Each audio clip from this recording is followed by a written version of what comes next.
भारत के प्रधानमंत्री नरेंद्र मोदी और उनकी समूची टीम जो बात हर देशवासी, हर हिंदू सनातन धर्मी बल्कि पूरी दुनिया को समझाते समझाते थक गई, ठीक वही बात, वही हालात युद्धरत इजराइल के प्रधानमंत्री बेंजामिन नेतान्याहू ने संयुक्त राष्ट्र महासभा में दो टूक शब्दों में समझा दिया।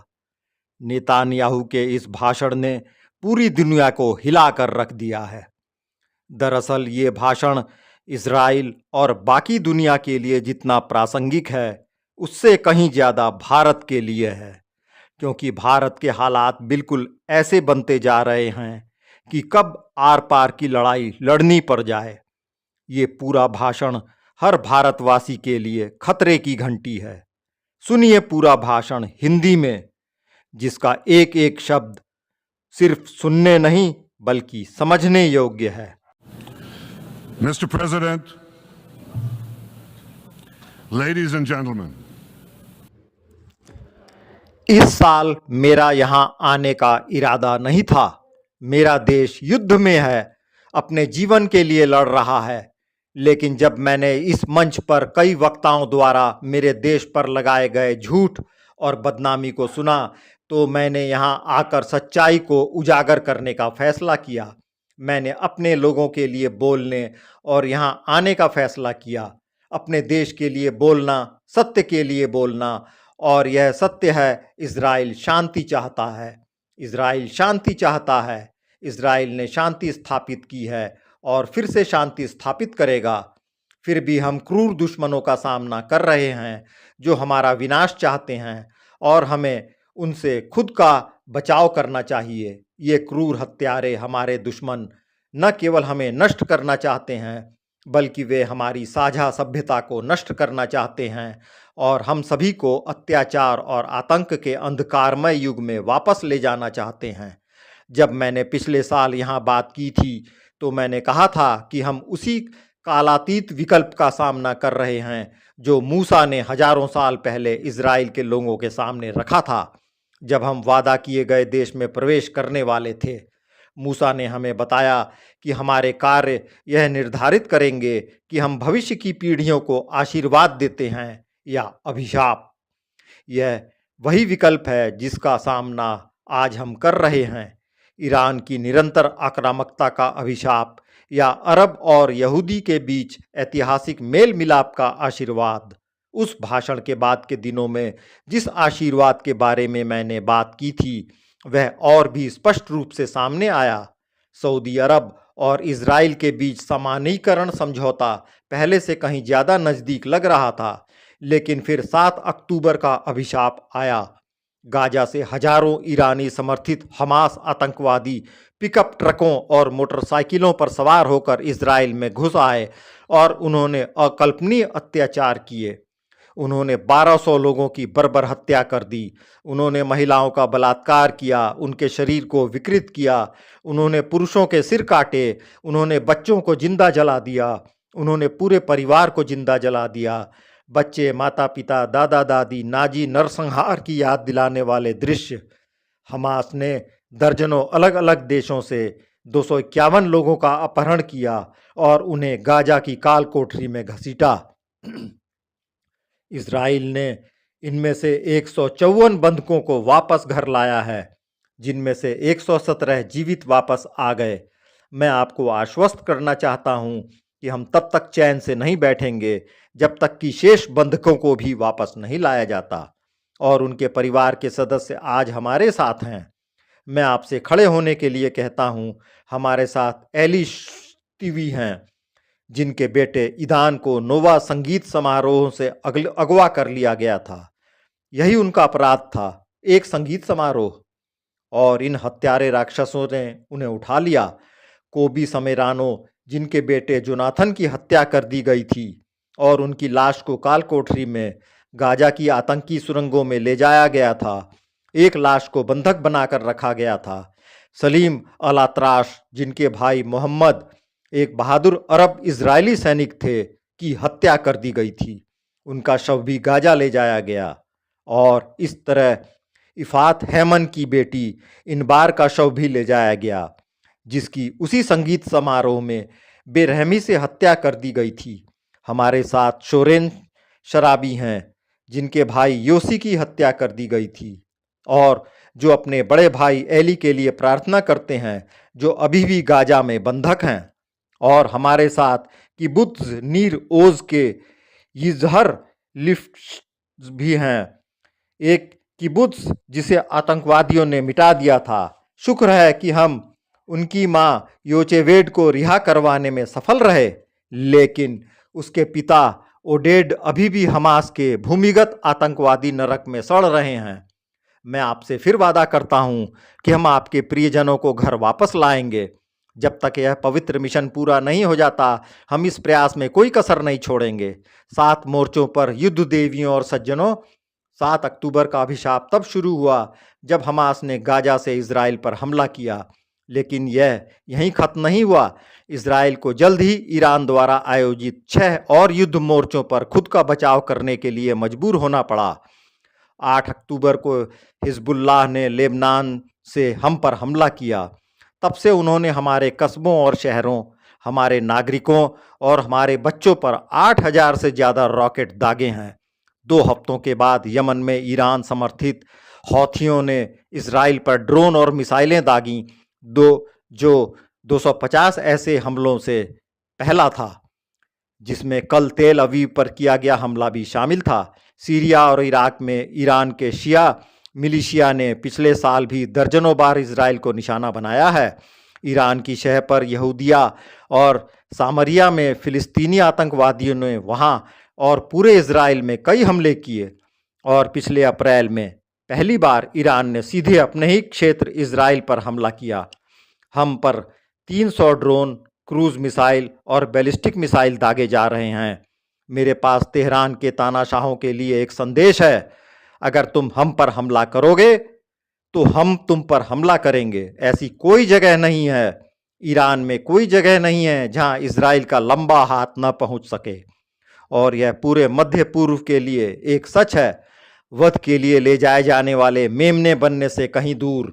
इजराइल के सैनिकों ने अविश्वसनीय साहस और वीरतापूर्ण बलिदान के साथ मुकाबला किया है।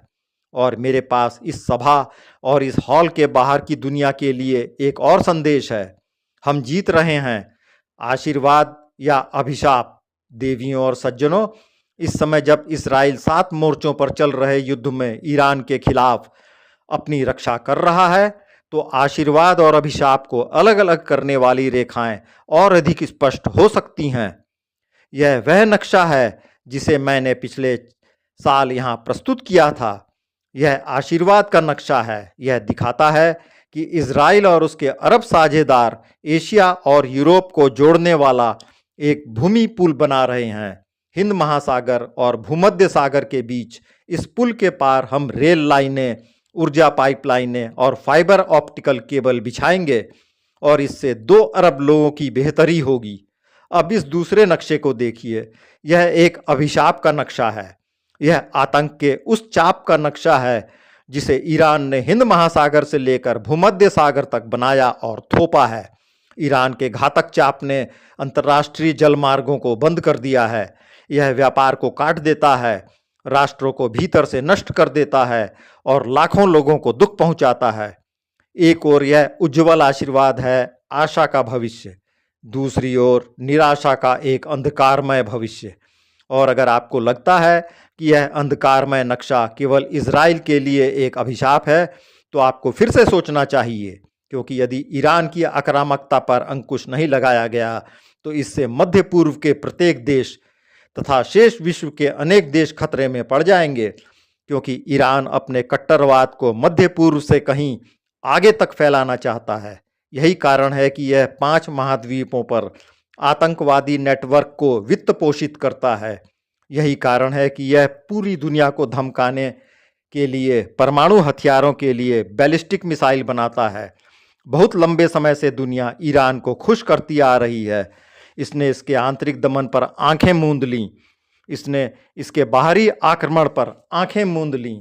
खैर, यह तुष्टीकरण समाप्त होना चाहिए, और यह तुष्टीकरण अभी समाप्त होना चाहिए। दुनिया के देशों को ईरान के उन बहादुर लोगों का समर्थन करना चाहिए जो इस दुष्ट शासन से खुद को मुक्त करना चाहते हैं। जिम्मेदार सरकारों को न केवल ईरान की आक्रामकता को रोकने में इजराइल का समर्थन करना चाहिए, बल्कि उन्हें इजराइल के साथ जुड़ना चाहिए। उन्हें ईरान के परमाणु हथियार कार्यक्रम को रोकने में इजराइल का साथ देना चाहिए। इस निकाय और सुरक्षा परिषद में हम कुछ महीनों में विचार विमर्श करने जा रहे हैं और मैं सुरक्षा परिषद से ईरान के खिलाफ संयुक्त राष्ट्र सुरक्षा परिषद के प्रतिबंधों को वापस लेने का आह्वान करता हूं, क्योंकि हमें यह सुनिश्चित करने के लिए अपनी शक्ति में सब कुछ करना चाहिए कि ईरान को कभी भी परमाणु हथियार न मिलें। दशकों से मैं दुनिया को ईरान के परमाणु कार्यक्रम के खिलाफ चेतावनी दे रहा हूं। हमारे कार्यों ने इस कार्यक्रम को शायद 1 दशक तक विलंबित कर दिया, लेकिन हमने इसे रोका नहीं है। हमने इसमें देरी की है, लेकिन हमने इसे रोका नहीं है। ईरान अब अपने परमाणु कार्यक्रम को हथियार बनाना चाहता है। आपके सभी देशों की शांति और सुरक्षा के लिए, पूरी दुनिया की शांति और सुरक्षा के लिए हमें ऐसा नहीं होने देना चाहिए। और मैं आपको आश्वासन देता हूं कि इजराइल का यह सुनिश्चित करने के लिए हर संभव प्रयास करेगा कि ऐसा न हो। तो देवियों और सज्जनों, हमारे सामने सवाल सरल है। मैंने आपको जो 2 नक्शे दिखाए हैं, उनमें से कौन सा हमारे भविष्य को आकार देगा? क्या यह इजराइल, हमारे अरब भागीदारों और बाकी दुनिया के लिए शांति और समृद्धि का आशीर्वाद होगा, या फिर यह वह अभिशाप होगा जिसके जरिए ईरान और उसके समर्थक हर जगह नरसंहार और अराजकता फैलाते हैं? इजराइल ने पहले ही अपना विकल्प चुन लिया है। हमने आशीर्वाद को आगे बढ़ाने का फैसला किया है। हम अपने अरब पड़ोसियों के साथ शांति के लिए साझेदारी बना रहे हैं और साथ ही उन आतंकी ताकतों से लड़ रहे हैं जो उस शांति को खतरे में डालती हैं। हमास को जाना होगा, करीब 1 साल से आईडीएफ के बहादुर पुरुष और महिलाएं हमास की आतंकी सेना को व्यवस्थित रूप से कुचल रहे हैं, जिसने कभी गाजा पर शासन किया था। 7 अक्टूबर को इजराइल पर आक्रमण के दिन उस आतंकी सेना में लगभग 40,000 आतंकवादी थे। यह 15,000 से अधिक रॉकेटों से लैस थे। इनके पास 350 मील लंबी आतंकी सुरंगें थीं, एक भूमिगत नेटवर्क जो न्यूयॉर्क के सबवे सिस्टम से भी बड़ा था, जिसका इस्तेमाल वे जमीन के ऊपर और नीचे तबाही मचाने के लिए करते थे। 1 वर्ष बाद आईडीएफ ने इनमें से आधे से अधिक आतंकवादियों को मार गिराया या पकड़ लिया, उनके 90% से अधिक रॉकेट शस्त्रागार को नष्ट कर दिया तथा उनके आतंकी सुरंग नेटवर्क के प्रमुख खंडों को समाप्त कर दिया। नपे-तुले सैन्य अभियानों में हमने हमास की लगभग सभी आतंकी बटालियनों को नष्ट कर दिया। 24 में से 23 बटालियनें। अब अपनी पूरी जीत के लिए हम हमास की बची हुई युद्ध क्षमताओं को खत्म करने पर ध्यान केंद्रित कर रहे हैं। हम वरिष्ठ आतंकवादी कमांडरों को मार गिरा रहे हैं और बचे हुए आतंकवादी ढांचे को नष्ट कर रहे हैं, लेकिन इस दौरान हम अपने पवित्र मिशन पर ध्यान केंद्रित कर रहे हैं, अपने बंधकों को घर वापस लाना, और हम तब तक नहीं रुकेंगे जब तक कि यह मिशन पूरा नहीं हो जाता। अब देवियों और सज्जनों, हमास की सैन्य क्षमता में काफ़ी कमी आने के बावजूद आतंकवादी अभी भी गाजा में कुछ हद तक शासन करने की शक्ति का प्रयोग करते हैं तथा उस खाद्य सामग्री को चुरा लेते हैं जिसे हम सहायता एजेंसियों को गाजा में लाने में सक्षम बनाते हैं। हमास भोजन चुराता है और फिर कीमतें बढ़ाता है। वे अपना पेट भरते हैं और फिर अपने ही लोगों से जबरन वसूली करके अपनी तिजोरियां भरते हैं। वे चुराए गए भोजन को बहुत ज़्यादा कीमतों पर बेचते हैं और इस तरह से वे सत्ता में बने रहते हैं। खैर, इसे भी खत्म होना चाहिए और हम इसे खत्म करने के लिए काम कर रहे हैं। और इसका कारण सरल है, क्योंकि अगर हमास सत्ता में बना रहता है तो वह फिर से संगठित होगा, पुनः हथियारबंद होगा और बार बार इजराइल पर हमला करेगा, जैसा कि उसने करने की कसम खाई है। इसलिए हमास को जाना होगा। जरा सोचिए, जो लोग कहते हैं कि हमास को बने रहना चाहिए, उसे युद्ध के बाद गाजा का हिस्सा होना चाहिए। कल्पना कीजिए, द्वितीय विश्व युद्ध के बाद, युद्ध के बाद की स्थिति में 1945 में पराजित नाजियों को जर्मनी का पुनर्निर्माण करने की अनुमति देना। यह अकल्पनीय है, यह हास्यास्पद है। यह तब नहीं हुआ था और अब यह होने वाला भी नहीं है। यही कारण है कि इजराइल युद्ध के बाद गाजा में हमास की किसी भी भूमिका को अस्वीकार करेगा। हम गाजा को फिर से बसाना नहीं चाहते। हम चाहते हैं कि गाजा को सैन्य मुक्त और कट्टरपंथी मुक्त बनाया जाए। तभी हम यह सुनिश्चित कर सकते हैं कि लड़ाई का यह दौर लड़ाई का आखिरी दौर होगा।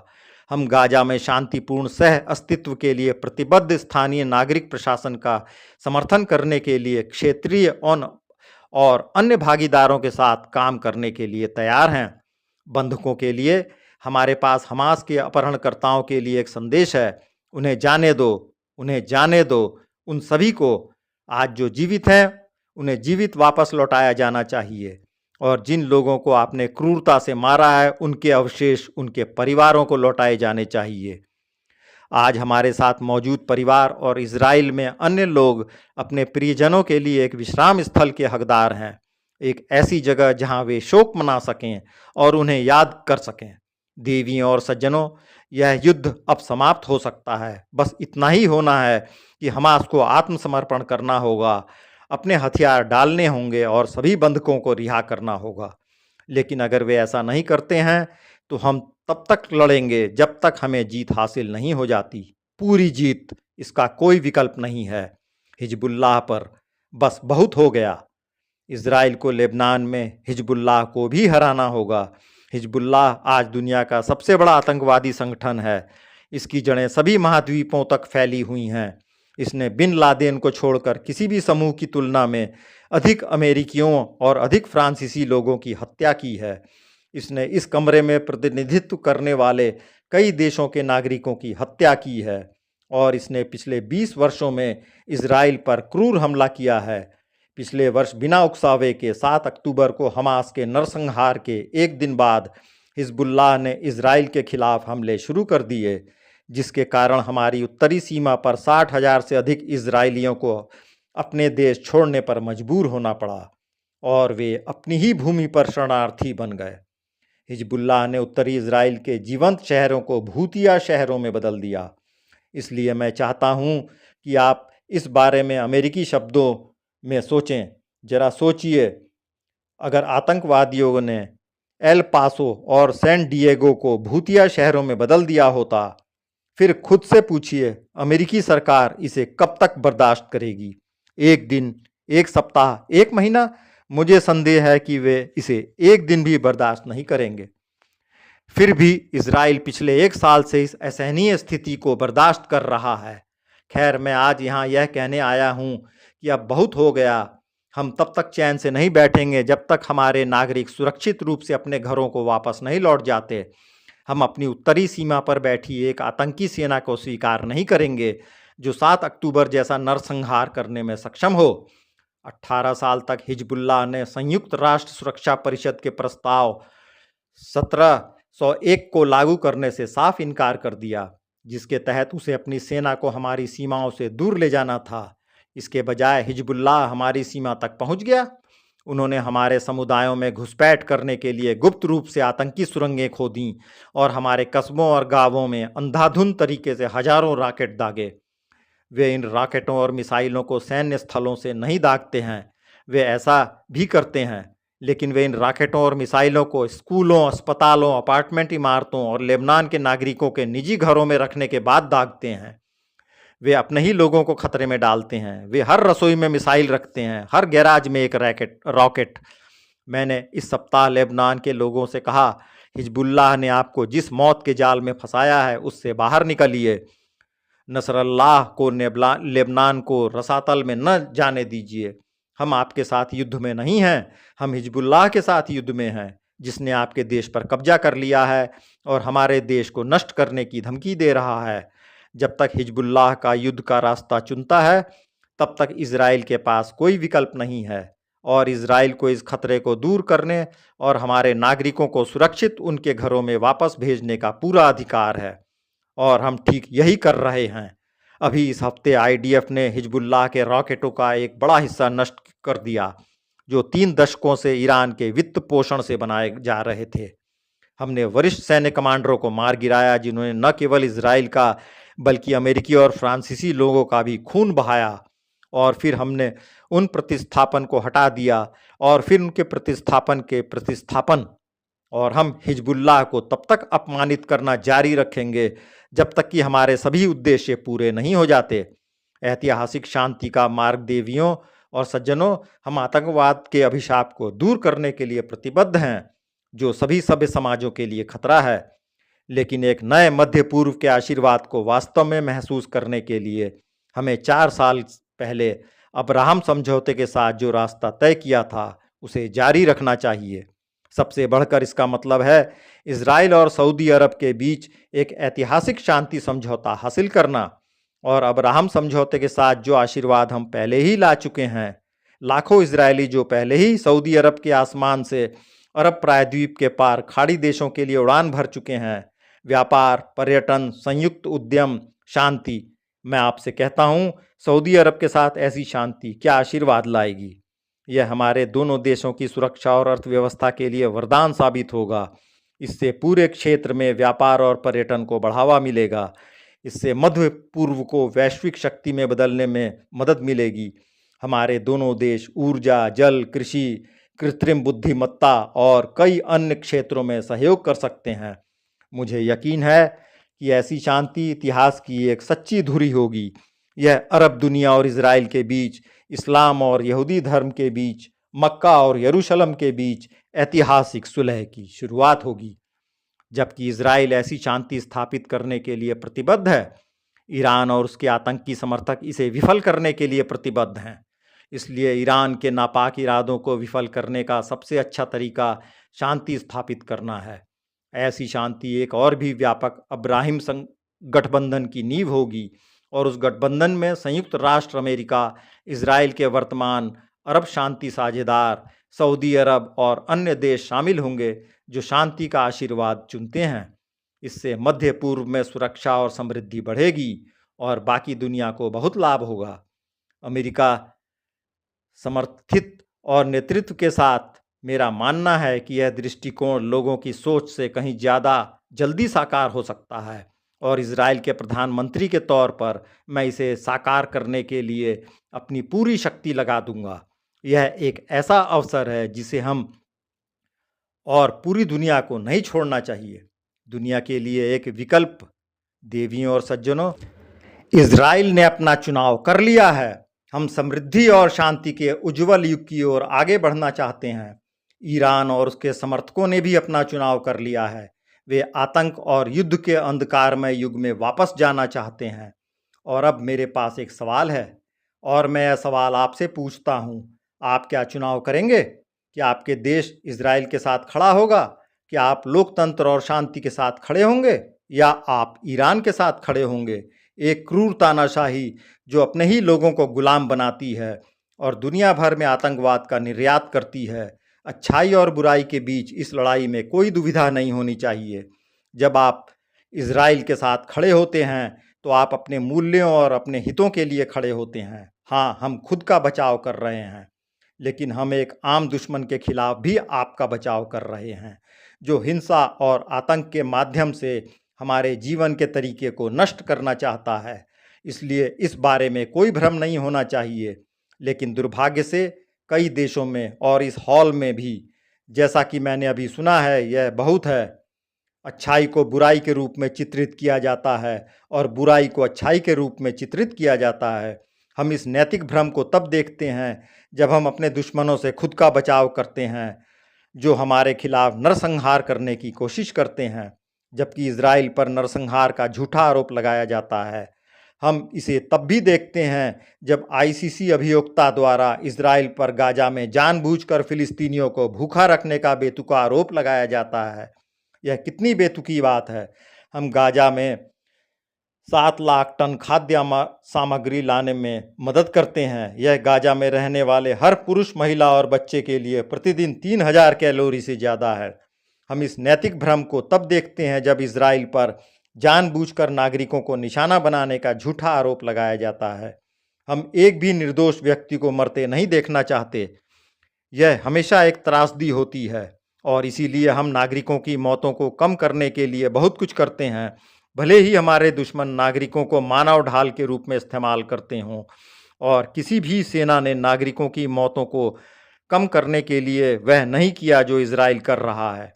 हम पर्चे गिराते हैं, हम टेक्स्ट संदेश भेजते हैं, हम यह सुनिश्चित करने के लिए लाखों फ़ोन कॉल करते हैं कि फ़िलिस्तीनी नागरिक खतरे से बाहर निकल जाएं। हम इस नेक काम में कोई कसर नहीं छोड़ते।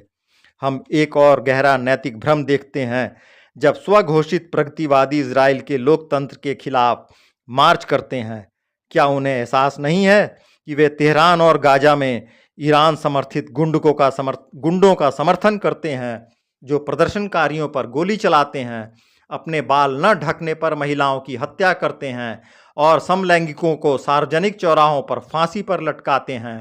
कुछ प्रगतिवादी अमेरिकी राष्ट्रीय खुफिया निदेशक के अनुसार ईरान इजराइल के खिलाफ कई प्रदर्शनकारियों को धन मुहैया कराता है और उन्हें बढ़ावा देता है। कौन जानता है, शायद कुछ प्रदर्शनकारियों का, यहाँ तक कि इस इमारत के बाहर मौजूद कई प्रदर्शनकारियों को भी।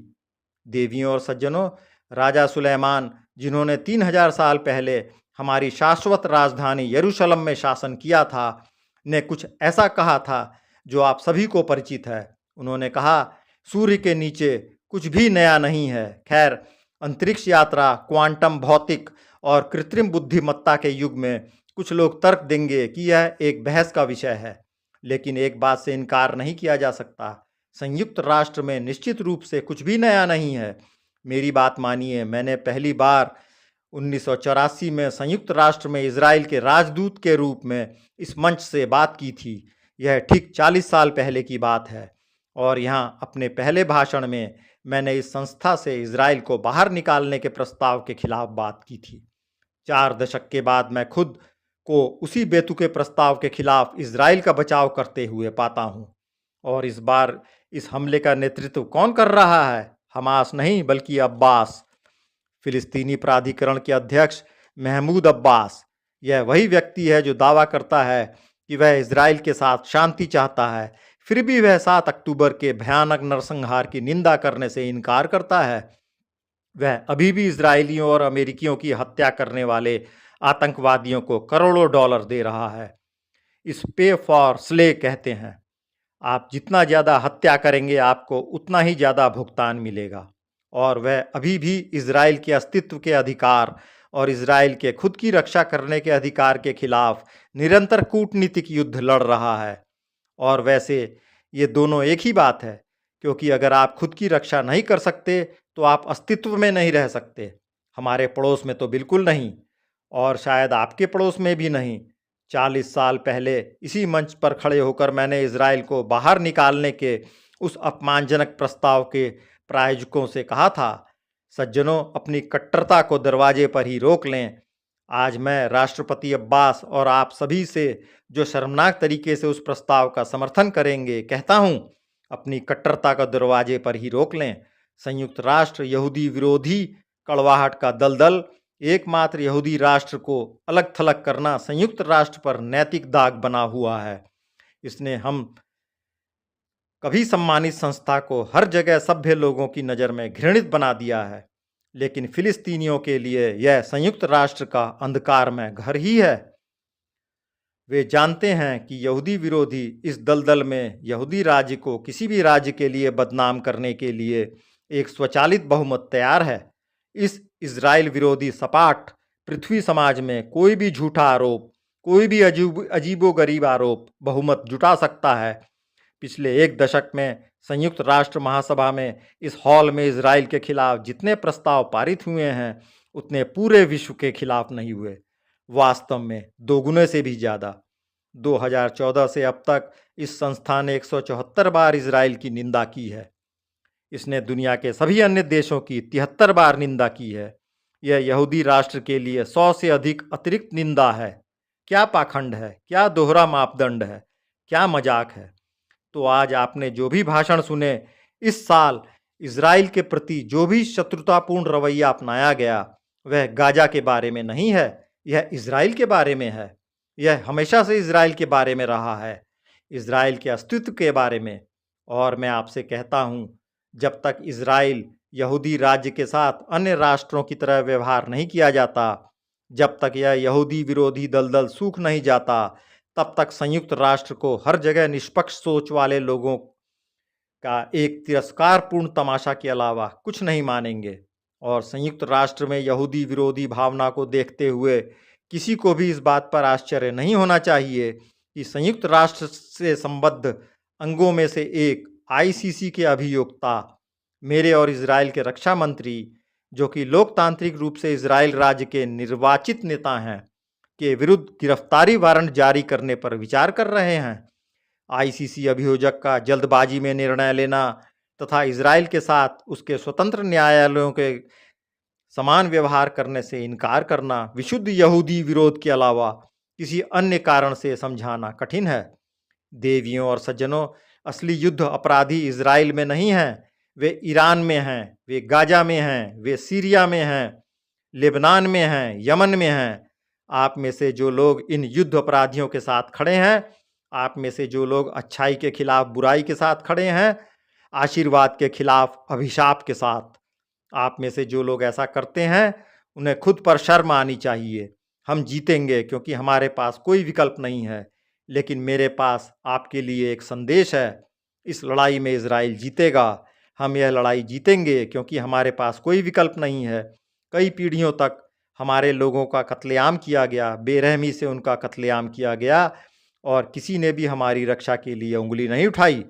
अब हमारे पास एक राज्य है, अब हमारे पास एक बहादुर सेना है, अतुलनीय साहस की सेना है और हम अपनी रक्षा कर रहे हैं। जैसा कि बाइबिल में शमूएल की पुस्तक में कहा गया है, इज़राइल की अनंतता कभी नहीं डगमगाएगी। प्राचीन काल से यहूदी लोगों की महाकाव्य यात्रा में आधुनिक समय के तूफान और उथल-पुथल के माध्यम से हमारी यात्रा में उस प्राचीन वादे को हमेशा निभाया गया है और यह हमेशा के लिए सच रहेगा। एक महान कवि की पंक्ति को उधार लेते हुए, इज़राइल उस अच्छी रात में धीरे धीरे नहीं जाएगा। हमें कभी भी बुझती हुई रोशनी के खिलाफ गुस्सा करने की ज़रूरत नहीं पड़ेगी, क्योंकि इज़राइल की मशाल हमेशा चमकती रहेगी। मैं इज़राइल के लोगों और इज़राइल के सैनिकों से कहता हूँ, दृढ़ और साहसी बनो। इज़राइल जीवित है। इज़राइल के लोग आज, कल और हमेशा जीवित रहेंगे।